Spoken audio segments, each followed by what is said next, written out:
Hi, I'm Joanne Murphy and welcome to Try Talking Sport, the podium podcast for athletes, adventurers and endurance enthusiasts.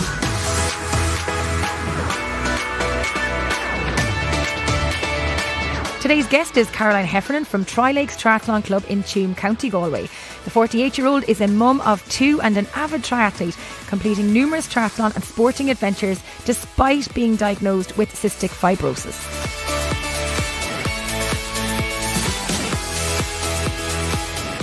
Welcome, Caroline, to Try Talking Sport. I'm so excited to have Caroline Heffernan here with me today. Caroline, the last time we had a chat was beachside in Killala, the day after you completed your first ever Ironman in Barcelona last October.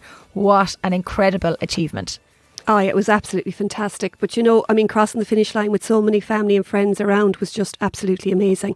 And the weather helped, of course, the next day. Well, yeah, the weather on the Monday was much nicer than it was on the Sunday. Bring us back to the start line, Caroline. What was it like starting Ironman Barcelona in 2018?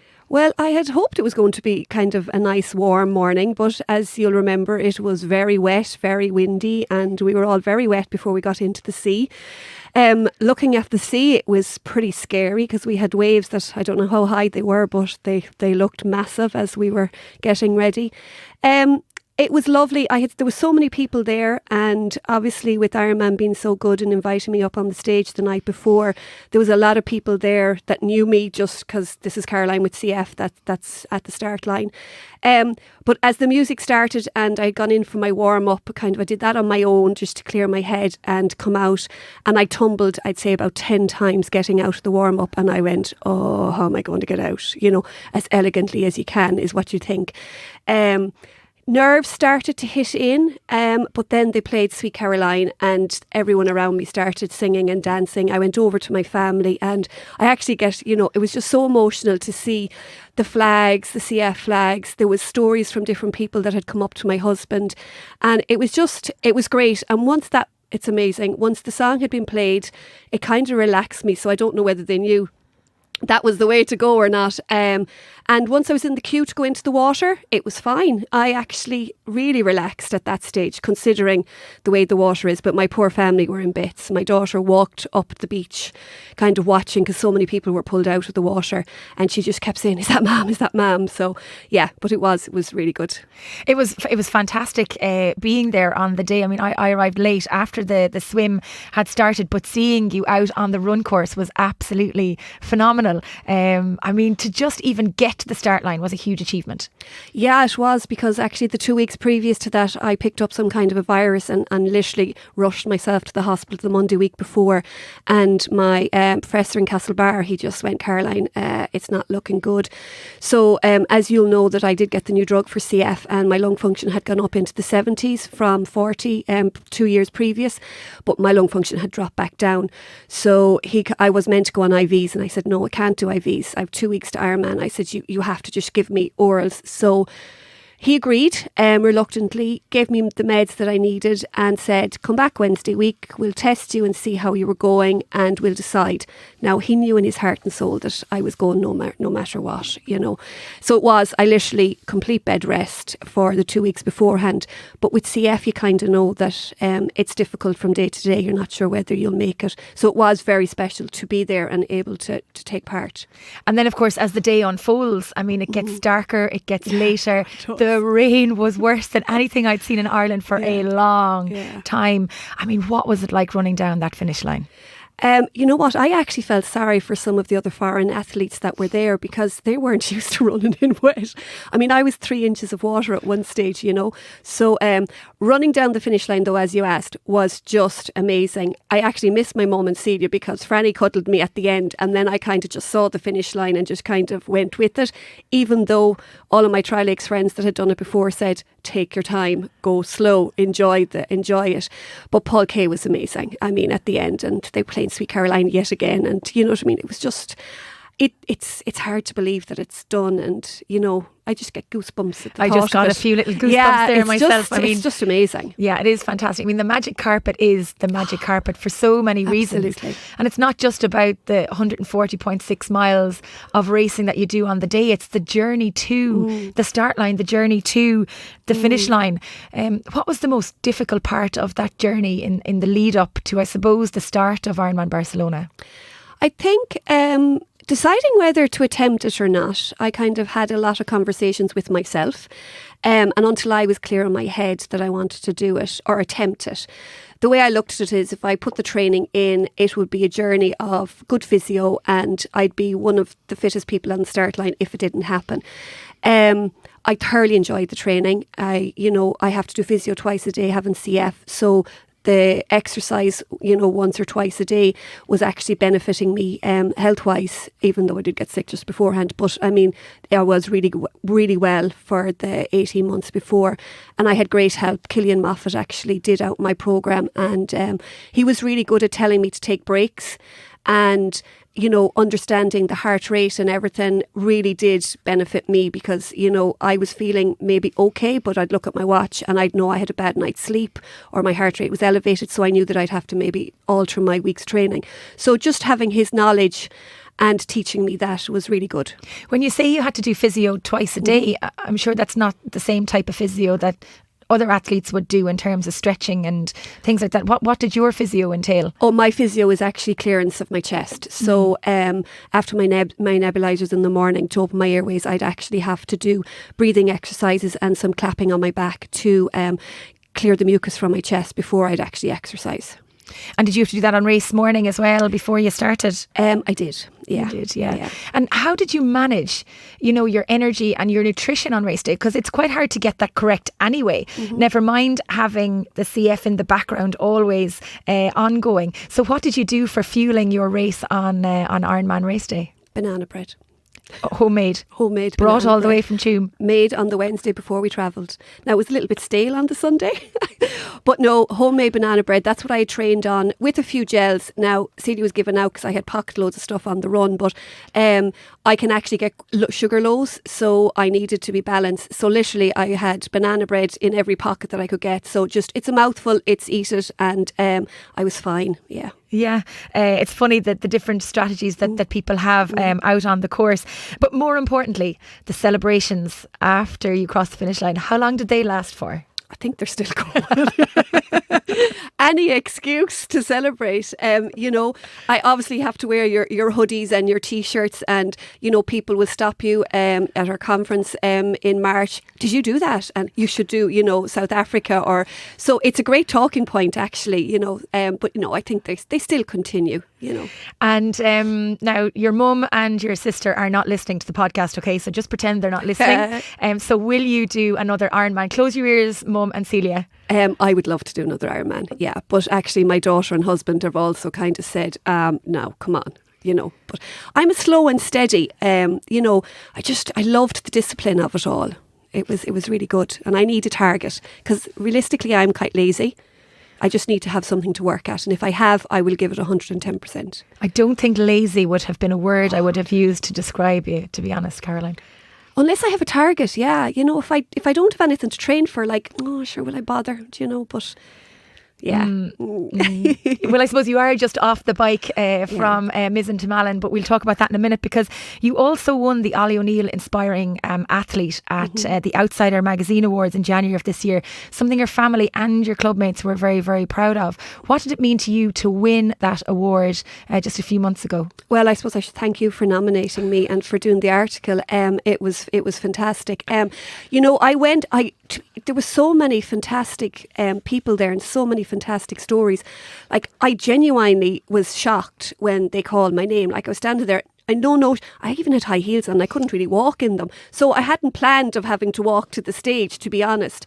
Anna, with all the people and, some of the lads, we've become Facebook friends and it's just amazing to hear all the stories. And look, I was very proud to be nominated. I mean, extremely humbled to have been picked. And I mean, if ever I can do anything for them in the future, I mean, I'd happily, help. Well, your Mizen to Malin adventure now, we'll go back to that for a moment, because when I spoke to you earlier in the week, you said you had completed it finally on your own and on your own bike. So tell me, what was that about? Well, I'll just correct you. We actually did it the other way around. We did Malin to Mizen. Malin to Mizen, I always get them confused. It's harder because of the wind, supposedly. Well, in 3 years ago, 2017, I, after getting Kaleido, I started to train back on the bike, and I knew I wasn't strong enough to do the full cycle. So myself, Norma, and 4 lads, my husband, her husband, and Tommy and Jimmy, they said that they'd pilot the tandems for us. So myself and Norma did the whole lot, and the 4 lads alternated on the tandems. So I had it done, but I was very clever because I'd asked strong lads to help me. So I knew I'd do it.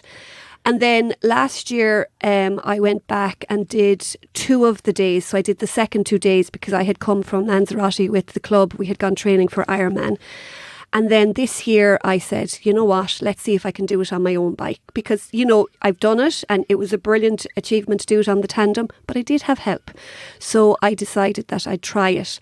And training was going great, and the office said, look, will you be a cycle leader? And I said, oh yeah, of the slow group, but we are now the sexy crew because I wasn't having anyone called slow in my group. And then I got sick in March, and then we were away in February or in April. So the training had kind of eased off. So I went down with 2 other Tri Lakes club mates, Trace Murray and Monica Ford, were captains for me as well in obviously the faster groups because they're fantastic cyclists. So thanks, girls, for that. And I had said to them, look, if I do 50k a day, and we'll work on next year. And I just got on the bike and kept cycling. And got to the end. So what did you cover each day? The first and last day are 170, 171. No, the middle 2 days are 171, is kind of the flattest part of the country. And then obviously Donegal and Cork are quite hilly. They were 150 each. So it was 635k, 0.75. Very important. That 75 is very important. Very important. And how's the body since? Because you're just a week now, really, from, well, not even a week completed, but you're just kind of towards the end of your week of recovery. Yeah. Well, I was in the hospital on Wednesday for a checkup. Lung function is down, but they're just exhausted. I mean, I was expecting that, and they know me well enough to know that it's nothing other than exhaustion. I'm sleeping very early in the evenings, and the old legs were a bit swollen for a couple of days, but I've had them up the wall just to drain it off. And I actually did 20k yesterday to spin out the legs. So that's more than I did. What do they say in the hospital when they see you coming and they think, what has she done now? Yeah. Well, they thought I was daft doing the Ironman, but very proud of me at the same time, because at least they have someone to talk about that, you can do anything. And I'm a firm believer about that. So there was a couple of clinic appointments that I cycled to Castlebar and in my cycle gear, bringing my bike in to go in. And, my own doctor and nurses are well used to it, but the junior doctors are kind of looking at you going, what is she doing? Bringing a bike through that. They don't understand. Yeah. But you must be such a huge inspiration, not only to other athletes around you, but also to parents of kids who have CF, who are worried about their children taking part in sport and doing triathlon. I know the swimming, you can't swim in really cold water. Is it the sea or something? Or the lake? The lake, you can't swim in the lake. Like the inspiration that you provide and the hope that you provide to kids and to families who have cystic fibrosis must be immense. Yeah, we had a dad on the cycle with us last week, and for him to see me out there, pushing the limits, I think was really good. And he actually even said that, even just to have a chat and to see that, you don't get sick because you get wet if you come home and have a shower and warm up. I mean, if for a person with CF, the fitter your lungs are, the better. And I'm always promoting exercise. And yeah, Ironman, Malin to Mizen, they're all extreme. But, I started by walking. By walking a kilometre. After Anna was born, which is 17 years ago now, my lung function was really low, and it was literally walk, but I couldn't push the buggy. I wouldn't have had the energy. So Franny would walk beside me. So it's not something that I've always done. I've always swam a little bit, obviously not competing like Celia. So I always did a little bit of sport, but that I think is one of the reasons I actually am so good and completely outlived my life expectancy, to be honest. And I want to go right back now, Celia, back to when you were 13, because that's when you were officially diagnosed with cystic fibrosis, and your mum was told at the time, I believe, that you wouldn't have a life expectancy longer than 20 years of age. Yeah, she was told at that stage that, not to be diagnosed till I was 13 was very unusual, because Celia actually was the sicker one of the two of us with her asthma, and I actually wasn't sick at all, apart from the, the usual mumps and chickenpox and whatever else, the normal routines. And they did say, look, the fact that she's got to 13 is great, but 20 is really what you're looking at. So it kind of changed the dynamic in our house very much. Mum said we were going to laugh every day, and I still do, as you know, whenever I'm around, I'm giggling away with the girls. And it did make a difference. You surround yourself with very positive people, And then how did you get into the sport of triathlon? I know Celia has been doing the sport for a long time and would be a big inspiration to you as well. Yeah. But how did you eventually get dragged into triathlon? Were you kicking and screaming? No, not really. Actually, it was after we did New York in 2008, myself, Celia and Norma. And it was actually Norma that said she'd love to do a try. So we went to Lochray. So because I couldn't go into the lake because of the bugs and that, Norma and Celia both did Celia did the triathlon and Norma did, I think, the try. And it was just great to watch. And then I thought, I'm not a good jogger. Like myself and Norma, we power walk. We're really fast walkers. Said, sure, look, will we try? So we did Joey after that. Down in Limerick. And, I've even done Joey when I've been on IVs and had to take out my gripper needle. I've been a bit naughty at occasions. But, you might have to delete that bit out of the podcast in case any of the doctors are listening. No, they know if I've set my mind to do something, I tend to do it no matter what, within reason. And you've continued then to, how long ago was that, Caroline? Oh, 2008, probably 2010, maybe 11. Would that work out right in time-wise? Yeah, about that, I'd say. And what are the biggest challenges that you face, particularly with the cystic fibrosis, that a lot of the rest of us don't face in terms of participating in sport and your training and recovery? Well, I suppose the fact that each morning you don't know whether, one, you've had a good night's sleep, and two, whether you've picked up something the day before. So every day you could go to bed being perfectly well and the next day get up and you feel absolutely horrid, either because you're coughing or your tummy is playing up or whatever. So I suppose you're kind of coming from the back always. In relation to doing it, I'm very... I'm slow and steady, as I said, is my motto. I go to do something, not to win it. And I always say, if myself and Celia are both doing an event, she'll be the first and I'll be the last. And that's perfectly okay. It's the Courtney bookends is what I call them. So it's just to be positive about doing it and I don't put pressure on myself. If I finish something, I'm delighted. And at the end of the day, clock doesn't come into my equation at all. It's just the finish. It's just the finish, and it's training to get to the event, to participate in the event, and hopefully to finish it. And thankfully I've finished everything I've started. And the social aspect of it as well is massive. Tri Lakes Club of the Year 2018. Woohoo! Why am I not surprised? You don't travel as individuals, you travel as a pack. We absolutely do travel as a pack. And training wise is awful easy when you have loads of people that'll come out with you. The club were phenomenal last year when I was training. Particularly, I'm going to give a shout out to Orla Heenahan, who's doing Ironman Italy, and I hope I can repay her back, even though I probably won't be fast enough for her. She cycled with me at every occasion that she could, as well as quite a few of the other teammates, so we are there's 8 participating in Cork, and the caravan is on tour basically. Is that Jej and Stephanie on the way? And myself and mine, and I think Anne-Marie's bringing hers, so there you go. So Mike Riley, I'm sure, will be heading over to the Tri Lakes camper van for a bit of diddly-eye Irish dancing. Absolutely, yeah. Practising his pronunciation of Irish names. In terms of balancing your training, your family life and cystic fibrosis on top of all of that, how difficult is it? Or have you just gotten into a routine now where it's just become part of your lifestyle? This is what I do and I make no apologies for it, and this is who I am and what I do. I think for the Ironman, I had tunnel vision. Now, you have to think though, I went from, before I got the new drug Kalydeco, I was doing 4 hours of treatments every day. So those 4 hours, that family life really didn't come into play because I had to look after myself. Because if I obviously didn't look after myself, I wouldn't be able to look after the family or do whatever. And I do have an amazing husband who does as much as possible. When I was training for Ironman, because of the drug, I didn't have to do as much treatments. So my Ironman training actually kind of fitted into my routine. So I wasn't doing anything more, except it was just better exercise. And I have to say, every weekend, I'd have my breakfast, as I mentioned earlier, brought to me in bed, and he would have my dinner ready when I came back. It'd be like, what time are you back at? And it would be on the table. So only for the support of my husband and my son and daughter that were always there to do whatever was needed, it would have been much more difficult. So nutrition and everything was sorted. But I don't make excuses, because if I don't exercise, I'll get sick. So it has actually become a huge part of your life through necessity. Absolutely. But not only from a physical side of it, Caroline, I can imagine that from a mental and emotional side of things as well, the fact that you get to do this and you can do this must be huge in terms of being a positive impact on your life. Oh, I mean, I think everyone knows that exercise, that, you know, when you come back, you've got your happy endorphins.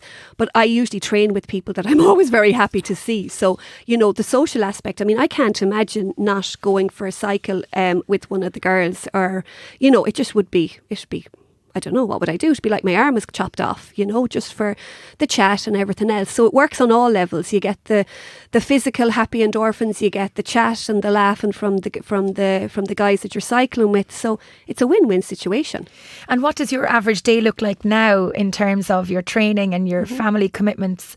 Have you a big goal left for the rest of the year, or are you, you know, you talk about needing to have a goal to stay motivated and focused. Are you going to tell me what it is? Again, Celia and your mum are not listening to the show. It's quite an easy one. I'm going to do the mini marathon in Dublin in June, the bank holiday for CF, obviously. And I'm going to train. My commitment this year is to do any of Orla's long cycles with her. So it's kind of to make sure that she has company when she needs it for her cycles. So I'm happy that that's enough of a commitment. I do need a new challenge though. So if anyone has any ideas, and I do like to do daft things, really, you know, I need something I get my teeth in that will take a while to work out. If there was one race or event in the world that you could do, or that's on your bucket list, what would it be? I don't know. I do want to do another Ironman. Don't listen, Mum or Celia or Franny or Anna or Jamie. Somewhere warm, maybe. Oh, yeah. A heat wave in Ireland in June, I believe, is predicted for 2020. Oh, really? Yeah. Oh, right. Yes, you could do Ironman Ireland next year. Oh, Cork, the hills. Yeah. I know what they're like. I don't do hills. So actually, if anyone has any ideas of something flat, I could do flat. Yeah, hills really get me. Yeah, you know. Is that just the really deep breathing? Yeah, the extra effort? Yeah, it's just, anything with elevation. Like, I could walk forever and then put me up the flight of stairs at home and I'd be breathless. Well, not now, but you know, that's my first marker if I'm getting sick, that I walk my stairs to go up for whatever and I'm breathless. I know something's happening. I remember you telling me before, actually, Caroline, about how you were watching Celia race in Barcelona and you weren't able to walk the steps at the race. Yeah. And yet was it 2 years later then that you participated? Yeah, amazing. Yeah. I stood and watched Celia for 2 years and like couldn't really breathe very well and was struggling. So, you know, the steps from the sea up to the level, I mean, I would have stopped maybe about 4 times. Of course, I could use Mum as the excuse, you know, the old bird beside me. But it was really, she was waiting for me because I was breathless to get up to the top. It was 2 years later then that I did Ironman. That's really amazing. You must be so proud of yourself. Are you allowed to say you're proud of yourself? No, I am. I'm proud of the dedication that I've shown to my family. I think to my kids that, you know, if you want something hard enough, you know, you set a goal and you try and do your best. Like, I had many setbacks over the 15 months that I had planned for the Ironman, but that's just part and parcel with life. I mean, no one runs through life, you know, without a setback, and it's just to be able to pick yourself up and to move on. And speaking about Franny and Jamie and Anna, what do they think about all that you've achieved? I mean, are they seriously proud of you? They must be. Yeah, I suppose if I say it now, he'll definitely have to do it. So at Mizzen on Sunday, Anna and Jamie surprised me. So they came up to Galway when we were in Oranmore, and it was lovely to see them. I actually was missing them, and they were getting on really well, which is good because you know siblings, what they're like. And then on Sunday they came down and I was cuddling one of the other lads, you know, not expecting to see them because they'd come down the 2 years previous. And all of a sudden, I won't say what I said when I was hugging and saw their face. I went, you know, I was so shocked. But on the way home in the car on the Monday, Jamie kind of went, God, Mum, maybe will I do it? Will I do it with you next year? If you do it, I'll do it. So I was going, right, okay, that's fine. And lo and behold, he him down, washed his bike, and it was Jamie who I cycled with yesterday for 20k. Now, there are areas of his body he didn't realise were going to be a sore. He'll kill me for saying it. But, so he's hoping to do Malin-to-Mizzen with Mammy next year. So that'll be the first Mammy-son combo for CF that has done it in the 5 years. So that'll be nice. That'll be amazing. No pressure, Jamie. No pressure. And have you spoken to him this morning? Was he able to walk when he got out of bed? Do you know, he was coming down to bring Anna to work, and he was going to go out for 10k just to sit on the saddle. So it'll just take a little while to get the area, yourself, ready. You might have created a monster. He might overtake you. Oh, he will, no doubt. Absolutely, no doubt. He's really strong legs. The only thing that was sore was, saddled. The bits and pieces that are next to the bike. Yeah. So it would be very proud to have him there, And what about Anna? Has she an interest in sport as well? Not really, no. She's doing Leaving Cert next year, so she won't be doing any cycling. But you never know. It's taken Jamie a few years. Like, he was a swimmer when he was younger, and from different reasons, between breaks and everything else, he stopped. So I am gently nudging him towards triathlons, because he is a fantastic swimmer and he can cycle, obviously, and he's not bad in the old running. His legs go forever. Very good. So we might see him on the start line of a race in the next couple of years. Maybe. Yeah. Maybe. Caroline, from your own perspective, what do you enjoy most about triathlon? What is it about triathlon that just excites you and inspires you to keep going and keep training? Aside from the health things, but what is it about the sport that makes it so special for you? If I'm very honest, it's the social aspect, because, with friends and Tri Lakes, they're just amazing. I like the fact that it's 3 different sports. I mean, I just like the fact that you can get in, have a swim, you can cycle, and you can jog or walk, depending. And every one that starts on a start line has a different speciality. And I just think that's lovely to see. Even when you watch, you might see someone struggle in the water, but yet at the finish line, they're powering it home because they've been runners or they're fantastic cyclists.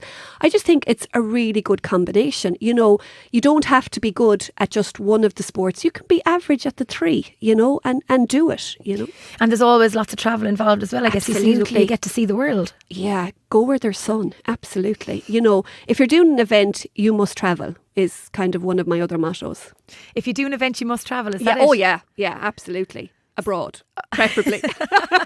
All the Irish race directors are cursing you now, Caroline. Sorry, guys. Yeah. What was the best piece of training or triathlon advice you ever got over the past couple of years when you were getting involved? I think mentally you have to be very strong. I just think know your own ability and don't worry about anyone else's. I think people do get wound up about, maybe not coming first or coming last. I noticed that with Malin-to-Mizzen, there was a lot of people that were afraid to be the slowest in a group, and that. I mean, does it matter? You're not on the couch at home. Nothing wrong with being on the couch, but, you just do everything within your own ability and give it your best. And at the end of the day, if you give something your best, who's to complain? You can't, most definitely. Well, Caroline, you're definitely a very inspiring female, a very inspiring athlete, and I'm delighted that you were here to be our first guest on the new podcast here. I've one final question for you, and it is, who inspires you in sport? Anyone that gets up and tries. I don't have any one person. I suppose initially in my head, I think probably my sister. She's just fabulous. But I think anyone that tries, and anyone that helps and supports you. I don't have one particular. Maybe that's very bad that I don't have one particular athlete that would jump out at me as, professional wise or anything like that. I just think anyone that gets up and helps anyone else in the sport is really good. Well, thank you so much, Caroline, for joining us here on episode 1 of Try Talking Sport. I'm sure we'll see Caroline on a start line of a race in the very near future, and I can't wait to see what ends up being that big goal for 2020. Thanks to Galway Bay FM for the use of their studio to record this episode. I hope you enjoyed it. Thanks also for listening to the podcast. For more info and to subscribe for free, go to www.trytalkingsport.com.